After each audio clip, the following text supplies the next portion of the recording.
Assalamualaikum warahmatullahi wabarakatuh. Salam jumpa kembali di dalam perkuliahan mata kuliah geriatrik atau gerontologi.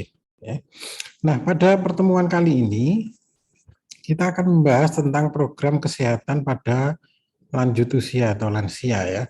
Nah, program kesehatan ini tentunya program-program yang ada di Indonesia, terutama yang diselenggarakan oleh negara atau pemerintah. Latar belakangnya, salah satu indikator keberhasilan pembangunan kesehatan di Indonesia yaitu meningkatnya usia harapan hidup atau UHH ya. Nah, usia harapan hidup ini merupakan salah satu indikator dari indeks kesejahteraan ya di Indonesia, di mana semakin tinggi usia harapan hidup, maka kualitas manusia di Indonesia juga semakin baik. Sehingga dengan membaiknya layanan kesehatan, meningkat pula usia harapan hidup masyarakat yang ada di Indonesia. Tetapi meningkat usia harapan hidup ini juga memiliki permasalahan yang lain, yaitu tingginya populasi lansia. Nah, ini bisa menjadi sebuah indikator kebaikan tadi ya, dari sisi kualitas layanan sehingga meningkatkan kualitas hidup manusia di Indonesia sehingga usianya menjadi lebih panjang. Di sisi lain, keberadaan lansia ini jika tidak dikelola dengan baik bisa menjadi permasalahan baru bagi bangsa maupun masyarakat Indonesia secara umum. Nah, umumnya permasalahan lansia menyangkut masalah kesehatan, ya, kemudian permasalahan sosial, ekonomi, serta budaya. Masalah kesehatan jelas ya, semakin tinggi usianya, risiko yang berkaitan dengan kesehatan juga akan meningkat, baik penyakit-penyakit degeneratif maupun penurunan imunitas sehingga mudah untuk terinfeksi. Ya, ini berkaitan dengan fungsi fisiologi di lansia itu sendiri, yaitu terjadinya proses degeneratif tadi. Kemudian secara sosial tentunya peran serta lansia di masyarakat juga mulai menurun ya. Mungkin di masa muda atau dewasa ya, mereka berperan di masyarakat sebagai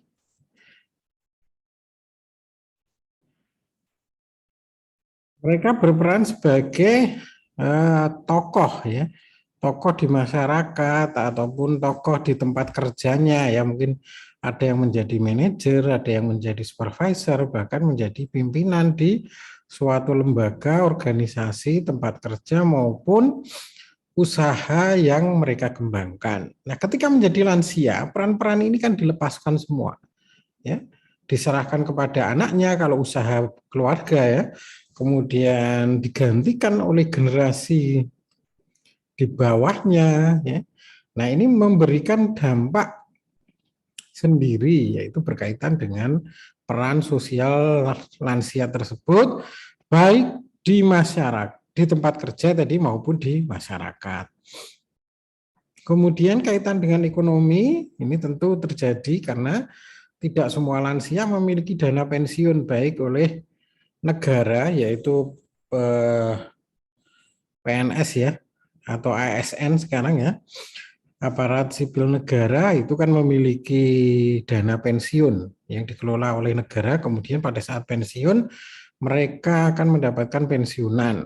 Nah, di luar ASN atau masyarakat secara umum tidak semuanya bisa memanage pendapatan mereka sehingga memiliki dana pensiun. Nah, ini bisa menjadi permasalahan karena ketika usia mereka semakin tua ya, semakin menjadi lansia, kemudian fisik tidak memungkinkan untuk produktif lagi jika tidak memiliki pendanaan ya, dana pensiun, maka tentunya akan bergantung pada orang lain ya, baik keluarga maupun masyarakat.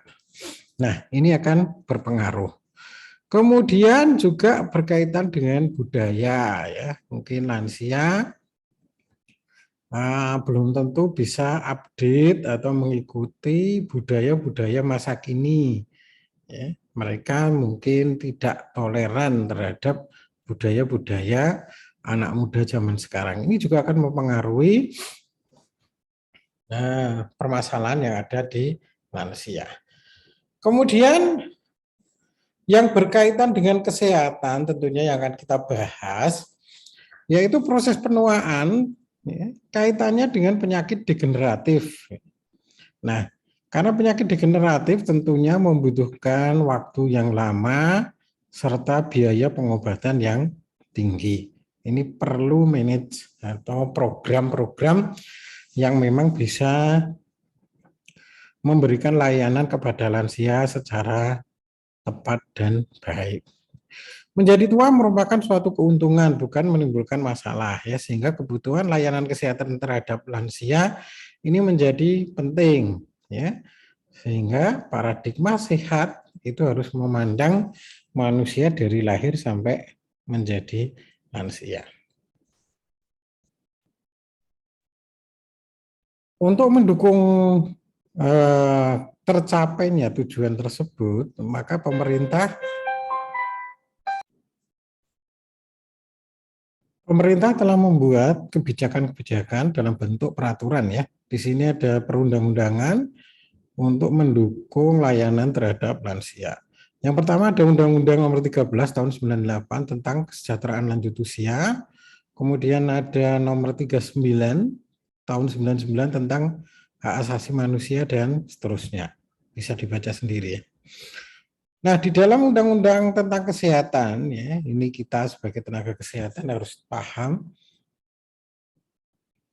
upaya pemeliharaan kesehatan bagi lansia harus ditujukan untuk menjaga agar lansia tetap hidup sehat dan produktif secara sosial maupun ekonomis sesuai dengan martabat kemanusiaan. Pemerintah wajib menjamin ketersediaan pelayanan kesehatan dan memfasilitasi kelompok lansia untuk dapat tetap hidup mandiri dan produktif secara sosial dan ekonomi.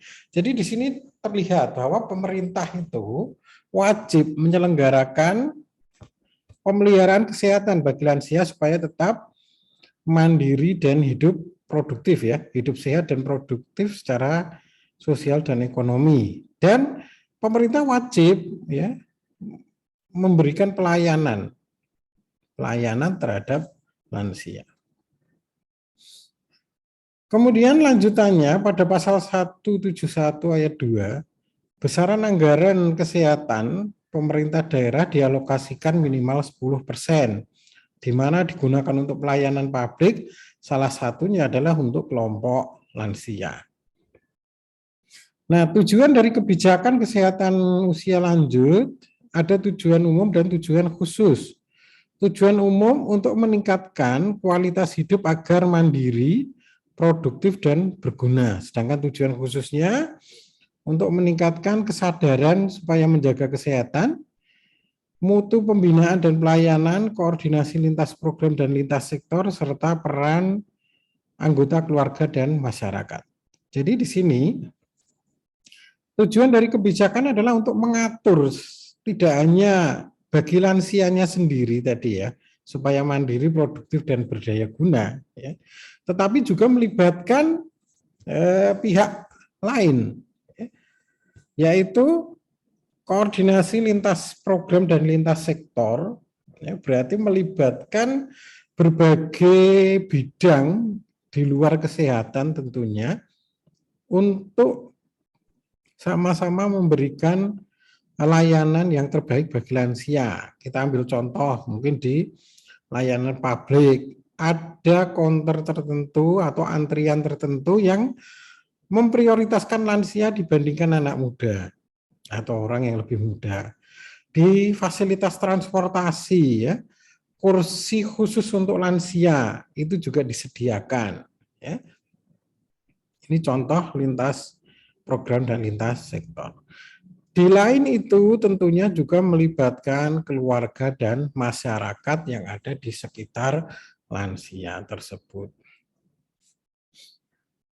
Nah, ini gambaran transisi demografi di dunia ya.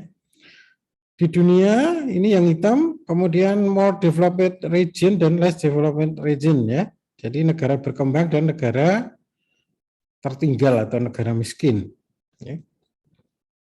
Nah, ini secara populasi, ya, populasinya dari tahun 90-an, 1950-an ya, sampai 2025, proyeksi 2025, ini terlihat seperti ini ya, peningkatannya.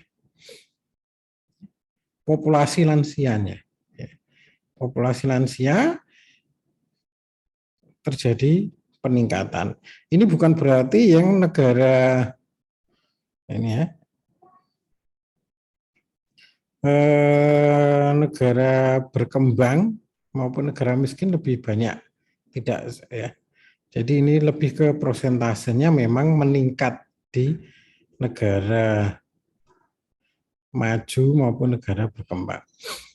Nah, di Indonesia sendiri dari tahun 2000 dengan proyeksi 2025 ini terjadi peningkatan dari 7%, 8% menjadi 13% ya, jumlah lansia di atas usia 60 tahun ya.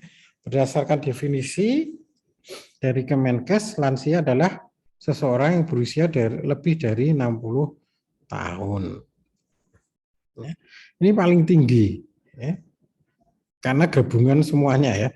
Kalau lansianya sendiri 60 sampai 64, kemudian 65 sampai 69, 70 sampai 74 ya ini ya. Kemudian lebih dari 75 tahun. Ya.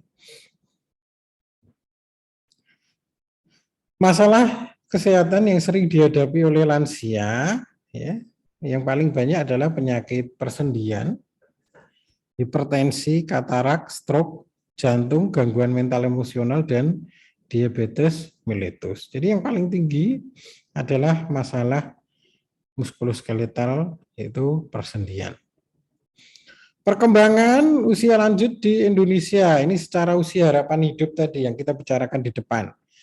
Usia harapan hidup tahun 1980 itu 52 tahun. Ya.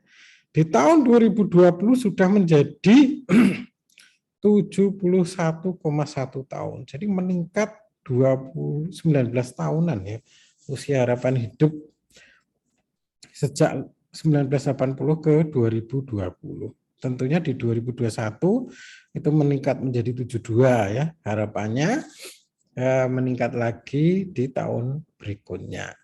Memang tidak semua orang ya sampai usia lansia ya, ada yang usianya hanya usia pertengahan 40, 45 ya, 50-an, yang sudah meninggal tentu juga banyak ya, tetapi secara angka usia harapan hidup rata-rata di Indonesia sekarang 71 sampai 72 tahun. Nah, bagaimana dengan sasaran program? Sasaran program dari layanan lansia itu ada dua, yaitu sasaran langsung dan tidak langsung. Ya. Sasaran langsung itu dikategorikan menjadi tiga, yaitu pralansia, yaitu usia 45 sampai 59 tahun. 45 sampai 9 tahun ini menjadi pralansia. Kemudian usia lanjut 60 sampai 69 tahun dan lansia risiko tinggi ya, lebih dari 70 tahun. Sedangkan sasaran tidak langsung ya, ada keluarga, masyarakat, organisasi sosial, petugas kesehatan, dan masyarakat secara luas. Kebijakan program pembinaan kesehatan lansia, satu, terutama ditujukan pada upaya peningkatan kesehatan dan kemampuan mandiri selama mungkin ya, supaya tetap produktif dan aktif dalam berkehidupan di wilayah masing-masing ya. Tuh. Kemudian dilaksanakan sebagai bagian dari upaya kesehatan keluarga melalui layanan kesehatan dasar dan rujukan. Jadi difokuskan di sini terhadap layanan keluarga ya, karena lansia memang paling banyak di keluarganya. Dilaksanakan melalui pendekatan holistik. Jadi harus memandang lansia secara utuh ya. Tidak hanya fisiknya saja tetapi biopsikososiospiritual ya, pada lansia tersebut. Kemudian dilakukan secara terpadu, tadi lintas program dan lintas sektor. Kemudian berfokus promotif dan preventif tanpa meninggalkan kuratif dan rehabilitatif. Meningkatkan peran serta masyarakat termasuk sektor swasta di dalam memberikan layanan, termasuk peran dari lansia itu sendiri ya, harus proaktif. Prinsipnya adalah kekeluargaan dan kegotong royongan yang dibina oleh pemerintah. Bentuk partisipasi masyarakat itu berupa pendataan, pemanfaatan pelayanan, pengenalan sedini mungkin permasalahan yang ada di lansia, juga termasuk transportasi untuk lansia ya, di masyarakat tersebut, serta bantuan pendanaan. Ya. Kemudian pelayanan lansia dilaksanakan dengan menerapkan kendali mutu di setiap jenjang fasilitas layanan kesehatan. Strateginya yaitu meningkatkan sosialisasi, advokasi dan komunikasi, yaitu penguatan promosi kesehatan melalui perubahan gaya hidup. Meningkatkan akses masyarakat lansia untuk mendapatkan layanan berkualitas ya, melalui active dan healthy aging. Ya. Kemudian menjalin kemitraan dan memberdayakan masyarakat untuk hidup sehat dan mandiri. Meningkatkan kualitas dan kuantitas SDM yang memberikan layanan terhadap lansia, karena tentunya pemberi layanan kesehatan perlu keterampilan khusus ya, baik melalui pendidikan maupun melalui pelatihan-pelatihan yang relevan. Ya. Nah, karena tentunya ASKEP untuk lansia membutuhkan keterampilan spesifik yang belum tentu didapatkan pada saat sekolah ya. Kemudian mengupayakan anggaran pemerintah, swasta dan masyarakat ya, jadi funding, pembiayaan tidak 100% dari pemerintah ya. Tentunya melibatkan program-program yang ada di masyarakat dan juga pihak-pihak swasta. Kemudian kerjasama dengan universitas dan lembaga penelitian untuk mengembangkan program yang cocok sesuai dengan lansia. Nah, ini bentuk sistem pelayanan terhadap lansia. Yang pertama karakteristik pasien geriatrik ya. Kita berbicara tentang layanan terhadap lansia. Tentunya yang pertama adalah kaitannya dengan penyakit degeneratif tadi ya. Maka karakteristik pasien geriatrik yang pertama adalah multipatologi. Bisa akut, kronik, dan degeneratif bersamaan. Ya, tidak hanya sifatnya degeneratif yang kronik, tetapi juga ada yang akut yang harus segera ditangani. Ini multipatologi.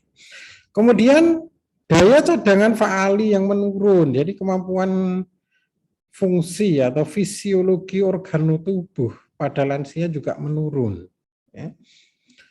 Sehingga apa? Ketika terjadi suatu masalah pada organ tubuh si lansia, maka tentunya tidak bisa dipulihkan 100% ya, karena memang secara faal sendiri ya, dari organ lansianya, baik secara anatomi maupun fisiologinya sudah terjadi penurunan.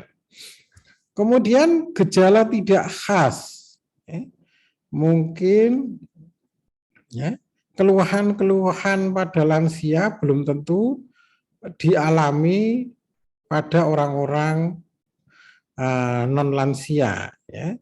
Nah, ini menjadi gejala yang tidak khas. Kemudian pemulihan yang lambat. Ketika terjadi suatu penyakit, baik penyakit yang disebabkan oleh penyakit infeksius, degeneratif maupun karena traumatik ya, kena luka, terjadi luka karena suatu trauma fisik misalkan, ini pemulihannya lambat, ya, pemulihannya lebih lambat. Kemudian masalah psikososial tadi kita sampaikan di depan bahwa psikososial karena perubahan peran ya, baik di masyarakat maupun status kerja ya dari lansia tersebut berubah. Kemudian terjadi malnutrisi serta gangguan fungsi. Nah, kalau penyakit-penyakit yang dialami oleh lansia ini akut ya, maka perawatannya adalah poliklinik ya, harus segera mendapatkan penanganan baik UGD klinik, puskesmas maupun rumah sakit. Sedangkan kalau kronik ya, kronik untuk di hospital base atau berbasis rumah sakit maka dilayani di daycare ya, perawatan harian di rumah sakit. Sedangkan di community base ya, kalau untuk akut maka dilayani melalui home care ya. Bisa akut maupun kronik ya kalau di masyarakat. Kalau akut tentunya juga perlu dirujuk ke rumah sakit jika memang tidak bisa ditangani di rumah. Ya. Nah di community base ini umumnya lebih ke yang kroniknya, ya, jangka panjangnya. Layanannya bisa di puskesmas ya tadi ya. Jadi lansianya datang ke puskesmas kalau masih memungkinkan. Kemudian juga bisa ke panti wereda ya atau panti jompo ya bahasa kasarnya. Nah, kita lebih suka menyebut panti wereda ya. Nah, ini untuk panti untuk lansia. Kemudian ada home care ya terhadap lansia yang diberikan oleh perawat-perawat yang praktik mandiri ataupun perawat di bawah instansi seperti puskesmas, klinik maupun rumah sakit yang memberikan layanan kunjungan rumah maupun community daycare ya ini yang masih jarang di Indonesia ya. Jadi masyarakat lansia tadi diberikan layanan melalui community daycare. Ya.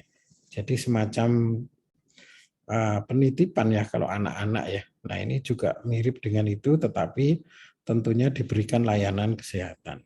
Jadi pagi diantar, kemudian ditinggal kerja oleh anaknya atau pengasuh, ya, kemudian sore dijemput.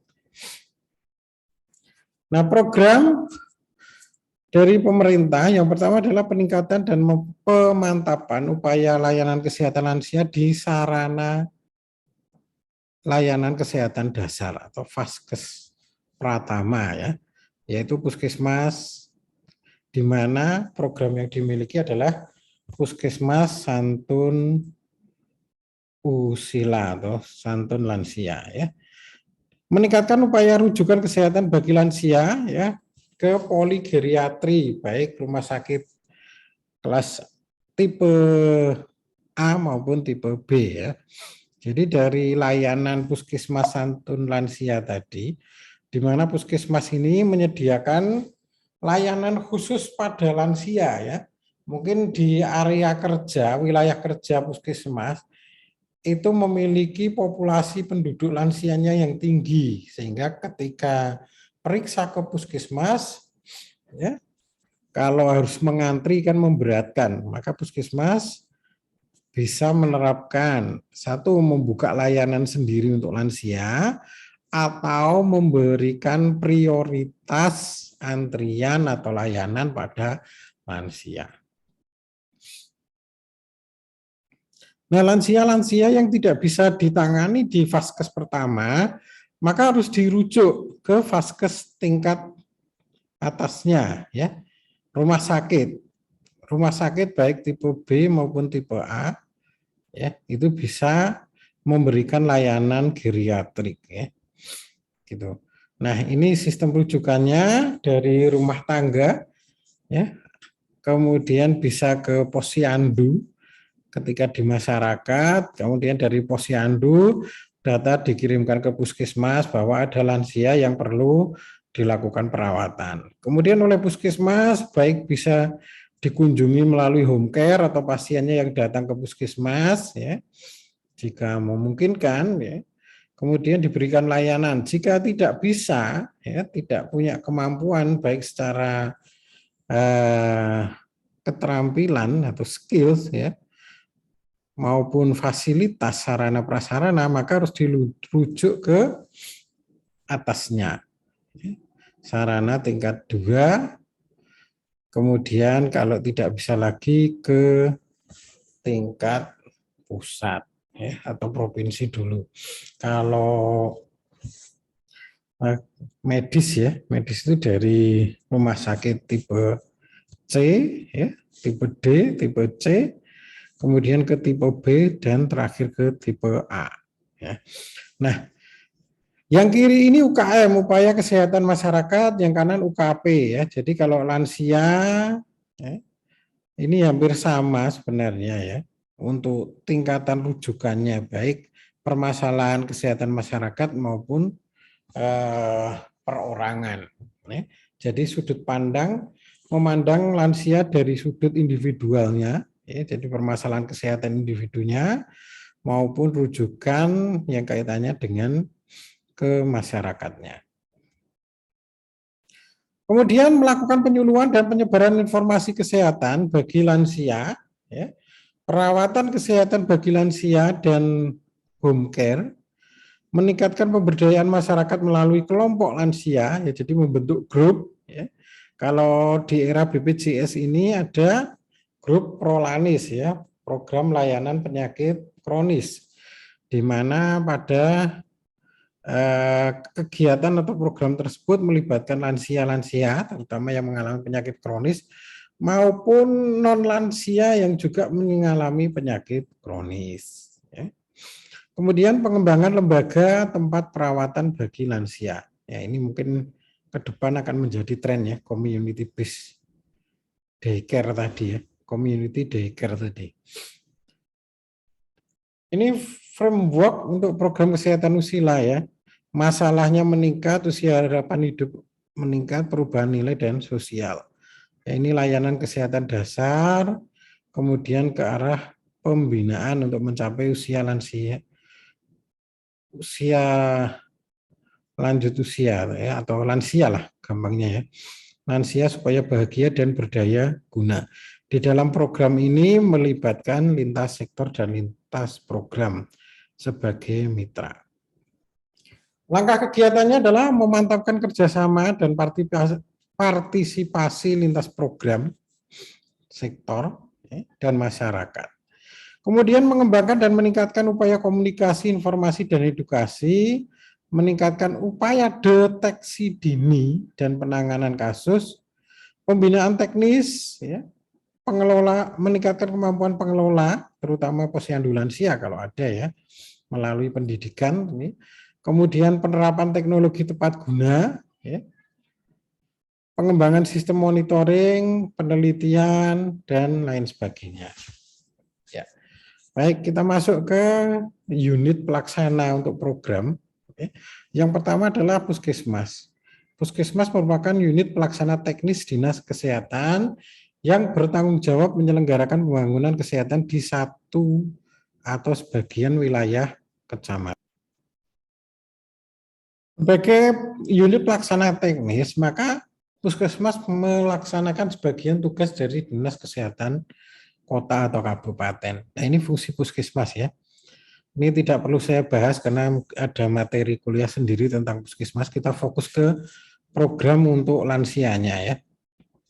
Program untuk lansia yang pertama kaitannya dengan pengobatan dasar dan gawat darurat ya, yang termaktub di dalam 6 program pokok Puskesmas. Kemudian upaya di luar program pokok kan ada upaya pengembangan, ya, di mana upaya pengembangannya bisa berupa Perkesmas, perawat kesehatan masyarakat, maupun spesifik pelayanan kesehatan untuk usia lanjut.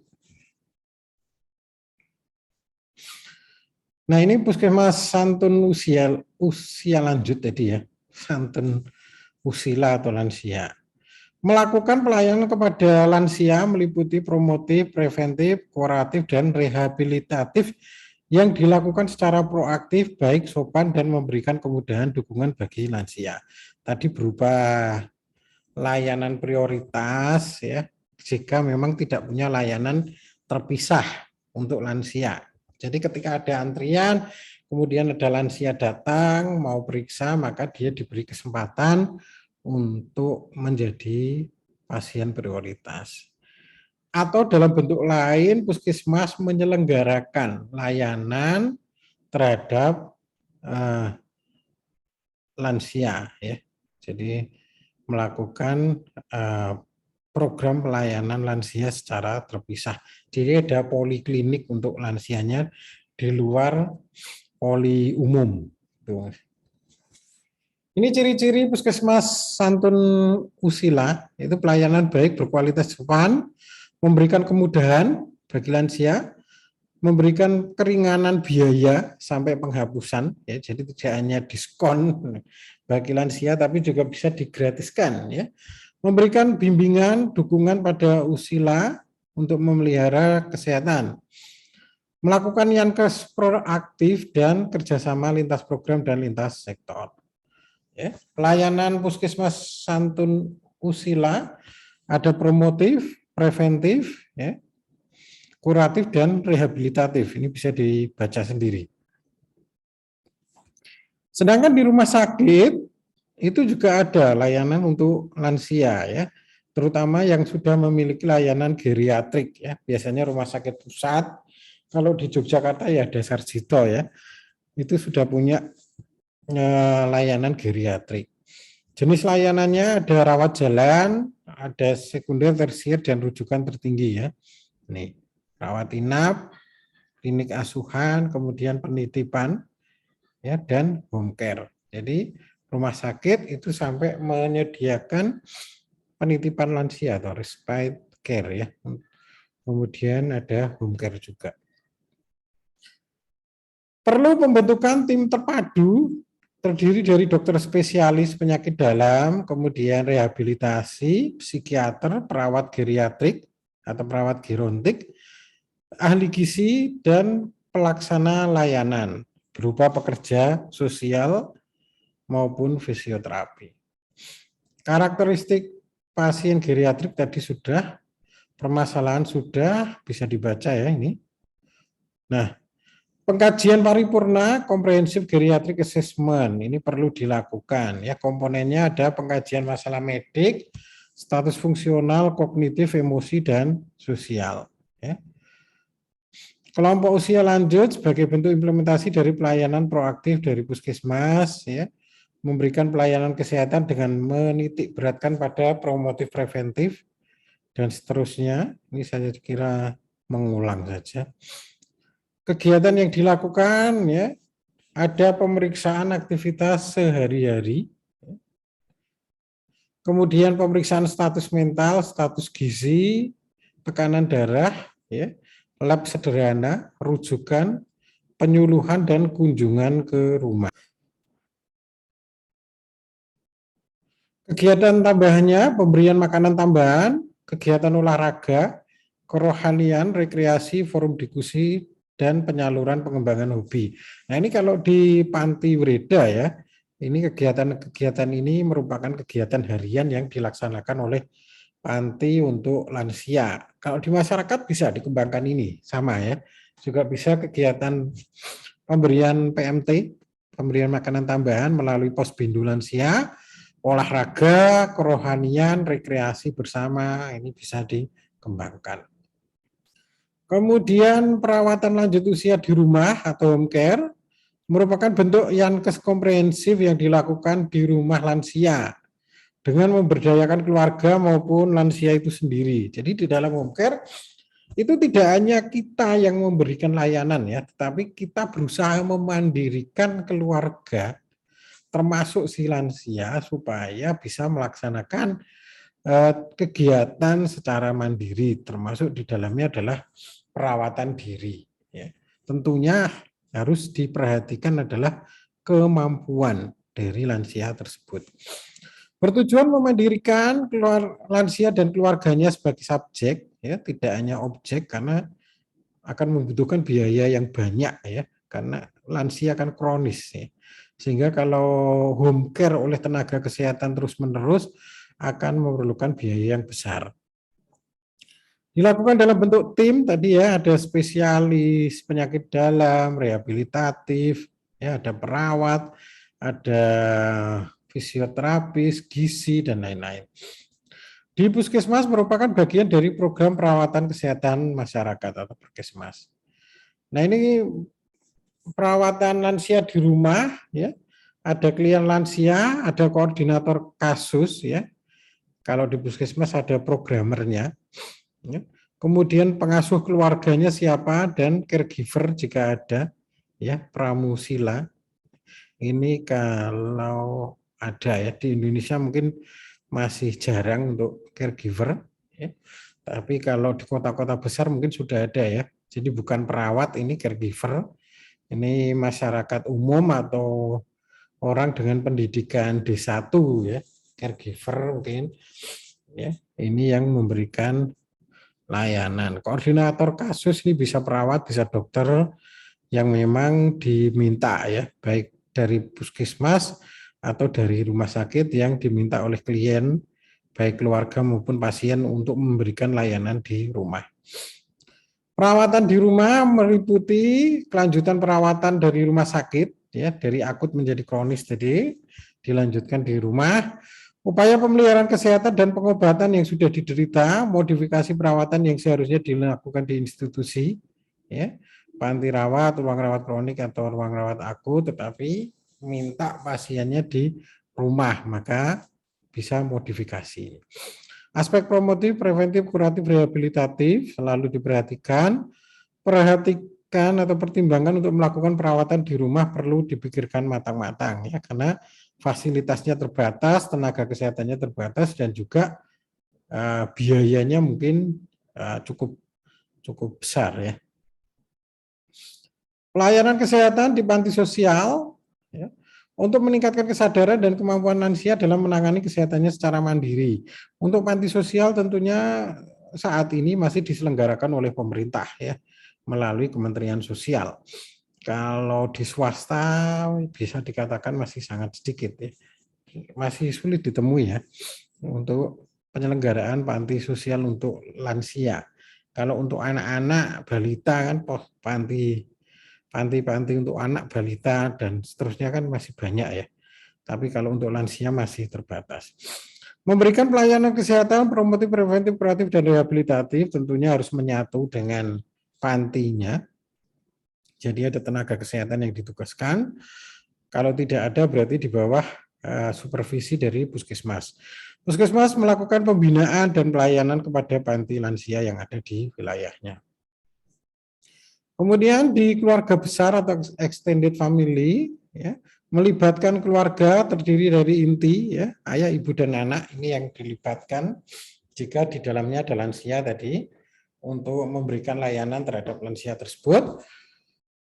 Kemudian tidak menempatkan lansia terpisah dari keluarga inti, ya. Ini jangan sampai, ya, karena lansia membutuhkan pemantauan lebih, ya.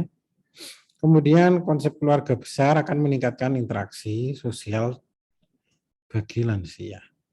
Baik, terakhir kesimpulan, menjadi lansia adalah anugerah, tetap produktif dan sejahtera adalah dambaan semua orang, ya. Sehingga segala daya perlu kita upayakan, ya, program supaya lansia bisa hidup mandiri, sehat, dan sejahtera. Ya, saya kira cukup. Ini selesai, ya. Kita akhiri. Terima kasih, semoga bermanfaat. Kurang lebihnya mohon maaf. Assalamualaikum warahmatullahi wabarakatuh.